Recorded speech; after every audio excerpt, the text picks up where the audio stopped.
In the year 986, a Viking ship penetrated Arctic ice, guarding the coast of an unknown land.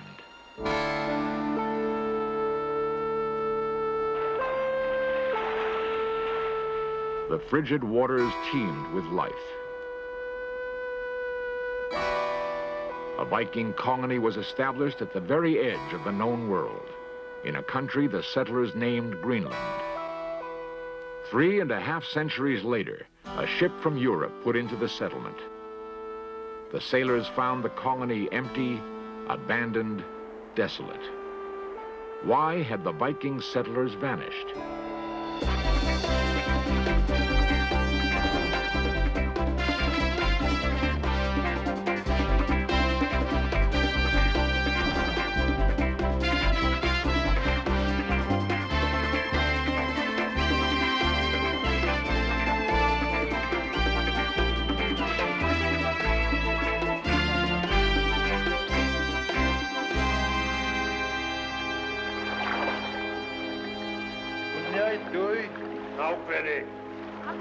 Eskimo legends describe a North American tribe of giants and dwarves. Is there a link between these Eskimo legends and the mysterious end of the Viking colony on Greenland?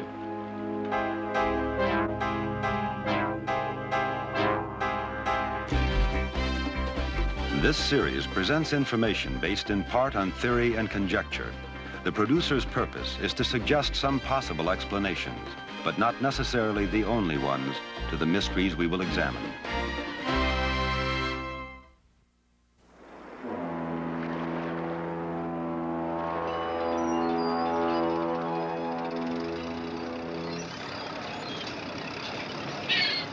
A bronze warrior marks the saga's beginning. 1,000 years ago, Erik the Red led a fleet of Viking ships from this Icelandic harbor west into the unknown sea. It is a story that ends in mystery. History's tides have swept past man's fainter tracks, leaving only scattered patterns that seem to lead nowhere. Time has almost obliterated the adventures of one particular man. Erik the Red was an old-style Viking, earthy, wild, fiercely independent. 10 centuries ago in Norway, Erik killed some king's men in a bloody fight. He fled to Iceland. He found the land already settled. Then, as now, its people were sheep farmers and fishermen. They had recently become Christians, and with the zeal of converts, built churches over the holy sites of their pagan days. The cults of the Old Norse faith were savagely suppressed, but Erik the Red continued to worship the Norse god Thor. July 1978. A small crowd gathers at a solitary farm in a rural district of western Iceland. They have come to witness secret rites banned since the days of Erik the Red.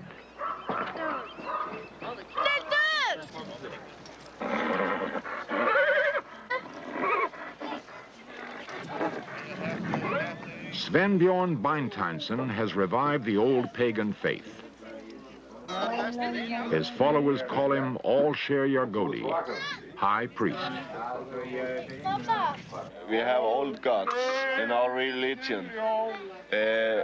Our Vikings, the old Vikings, if they was going to sail somewhere, they asked the spirit, the sea god, and the battle god, the fight god, you know. Okay. And then we celebrate and we drink for your healthy. This is a Thor's hammer. Thor's hammer symbolized the Old Norse faith. It represented a thunderbolt, a mystic sign venerated in Northern Europe since prehistoric times. Svenbjorn Beintainsen leads his followers into a mountain sanctuary far from the roads and towns of modern Iceland.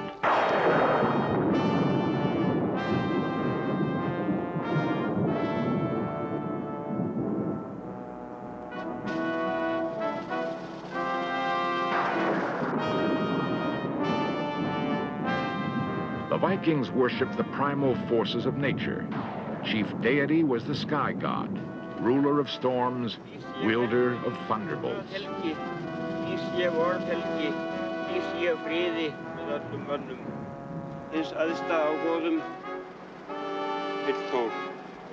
After 10 centuries of suppression, a horn of mead is once again offered to mighty Thor.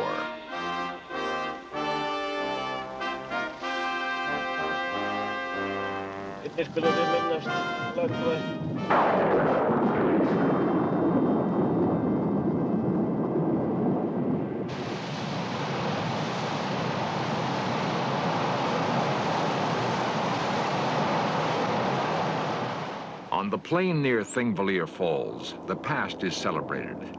Modern Icelandic farmers assemble as their ancestors did in the summer of 982. Horses are judged today. 1,000 summers ago, they judged men. Norse freemen gathered here to politic, to settle disputes. Times were changing. Life was becoming more orderly, civilized. That spring, Erik's axe had swung in another bloody brawl. Erik the Red was outlawed. Erik fled. He sailed west into the unknown. From northern mists loomed a massive island, icebound, uninhabitable but for a narrow strip of land on its southwest coast. Here, Erik's people settled, optimistically calling their new home Greenland. They homesteaded, building houses and barns, enclosing pastures and fields. But even in Greenland, Erik the Red did not find complete refuge. Erik's wife raised Greenland's first church. She barred Erik from their home until he agreed to give up pagan ways. But evidence suggests the old Vikings' conversion was not complete. Greenland's fjords could not sustain the colony. Crops would not grow. The land's wealth was to be reaped only in its wilderness. Small groups of Norse hunters fanned out through a vast expanse. Arctic seas soon wrecked their long ships, but they pressed on in small open boats on voyages that must have lasted years.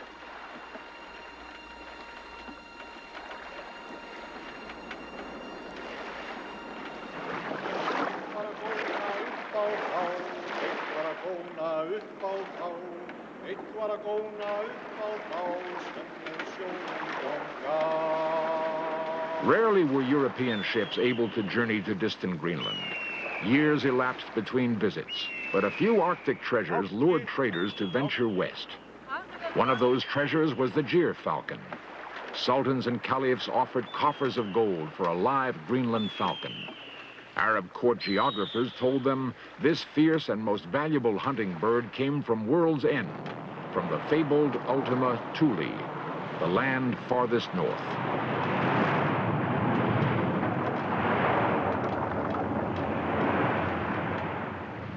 Norse hunters pushed beyond the edge of the known world.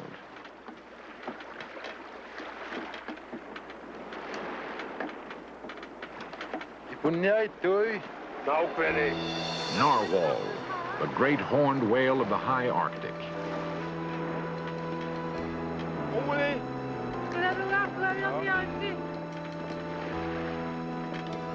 In distant Europe, medieval alchemists sold the whale tusk as unicorn's horn, ground into magical potions. A single narwhal could make a hunter rich for life if he survived the vast, uncharted wilderness and succeeded in making his way back to Greenland. Few returned. Fewer ships arrived from Europe. The Norse Greenlanders sank into ever deeper isolation and were lost to history, except for a single brief reference. In 1300, church annals noted that a Greenlander had been burned at the stake for secretly practicing the old faith. After that, there is only silence. In the summer of 1342, a ship put into the western settlement. It carried a bishop sent from Europe to investigate why the Greenlanders had fallen behind in their church tithes. The Norse farms were empty, abandoned. There was nothing else, no messages, no signs of life. The settlers had simply vanished. For the last 600 years, the fate of the Norse Greenlanders has remained one of history's most baffling puzzles. In 1921, archaeologists dug near Cape Farewell at Greenland's southern tip. They found a church graveyard and the huddled remains of hunchbacks, dwarves, sterile cripples. Was the mystery solved? Had the Norse colony died out from inbreeding and malnutrition, from severest cultural isolation? At the cemetery's edge, pointing west toward America, was a coffin, nearly 7 feet long and empty. The withered end of Erik's people, or only the poor and weak left behind?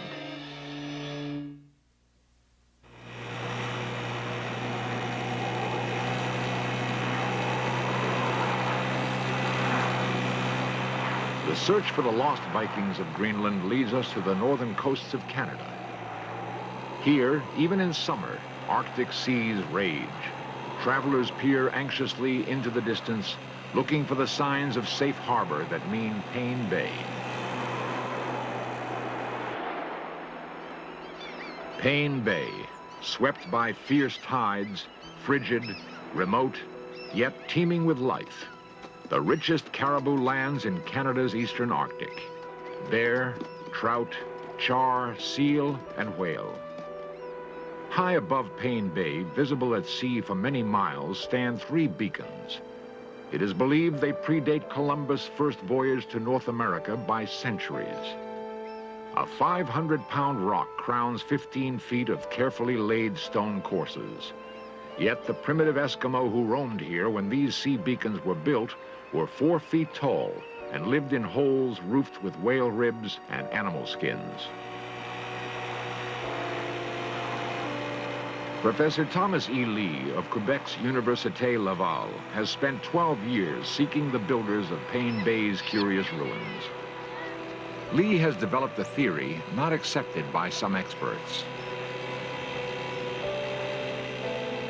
The modern Canadian Eskimo community of Payne Bay has proved a rich source of information and has led Lee to develop his unique theory. Hello, Thomas Lee. Modern technology has overwhelmed the ancient lifestyle of the Inuit community. Where once the young learned the ways of the Eskimo from their fathers, now state-run schools provide education, and gradually the old ways are becoming dim memories.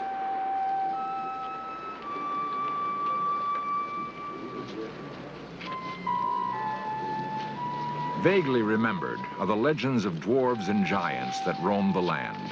The tunic.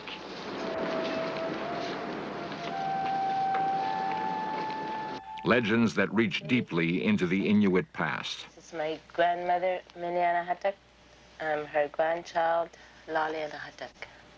Mrs. Minnie Anahatak was born 79 years ago in the igloo of an Inuit winter hunting camp. Professor Lee records tribal memories he believes date back nearly 800 years.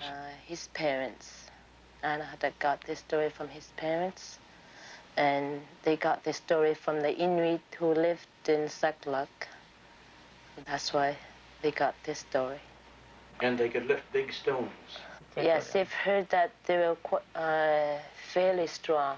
What kind of people were they? There were 2 kinds, big and small one.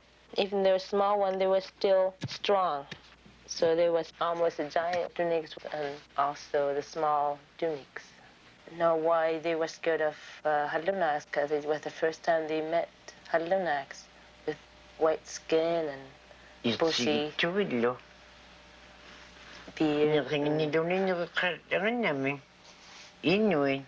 They were different than Inuit. They had beards. Or maybe they had bushy eyebrows, etc.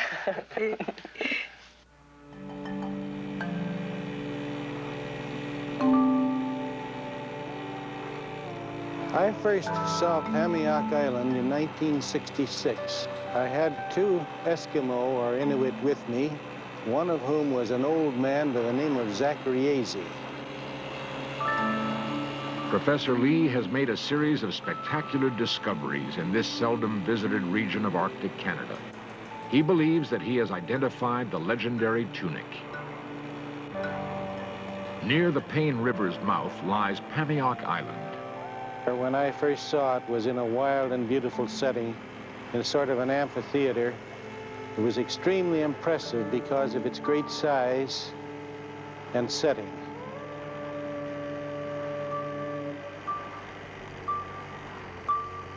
Well, Zachariasi took me across the island and then left me and pointed in the direction in which I should go. And he said it was built, well, he would express it by saying, before, before, before, before. The central buildings in ancient communities were the longhouses, communal sleeping quarters. The Pamiok Island longhouses provide Dr. Lee with a basis for his theory. This enormous longhouse was 83 feet long and 20 feet wide inside dimensions. It was rather ship-shaped with the walls out-curving a little bit. And this is the north room, the sleeping quarters. The stones in the walls were very heavy. This particular stone weighs over 1,000 pounds. And here we enter the great hall with 11 fireplaces down the center. And since there were 11 food storage pits on the outside of the building, I think it is very obvious that there were 11 families. And if we suppose that there were 5 people in each family, then we have approximately 50 or 55 people living in this longhouse.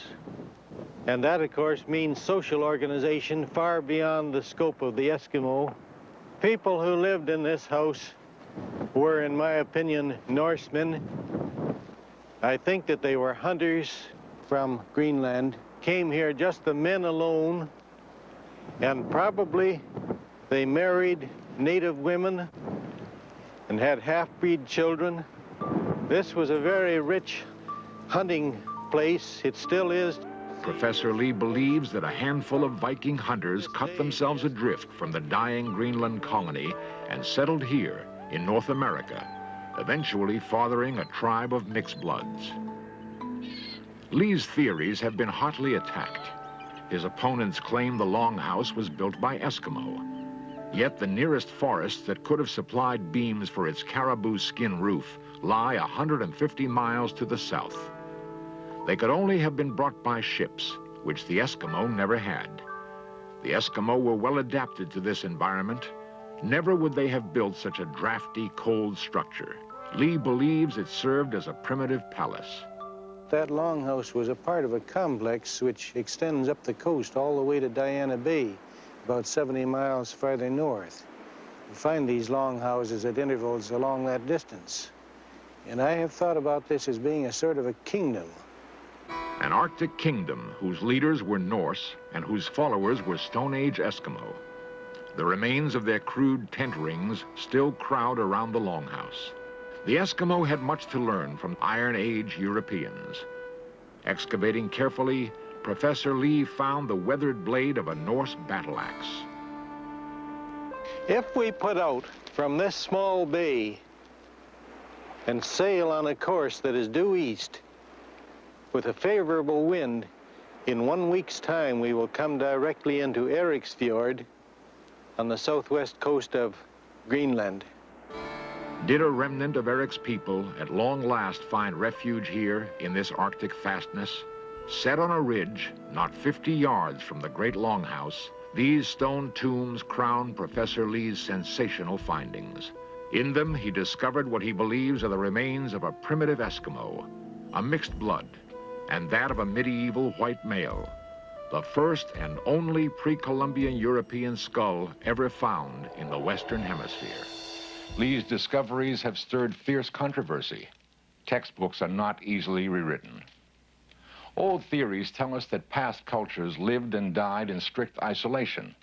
But new ideas suggest that mankind's evolutionary steps may have been closely linked.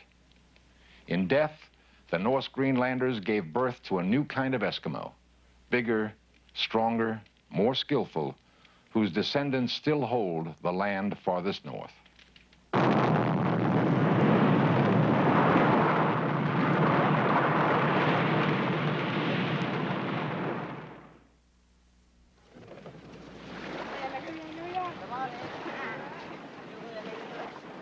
A day's journey upstream from the Paine River's mouth, modern Inuit pitch a hunting camp.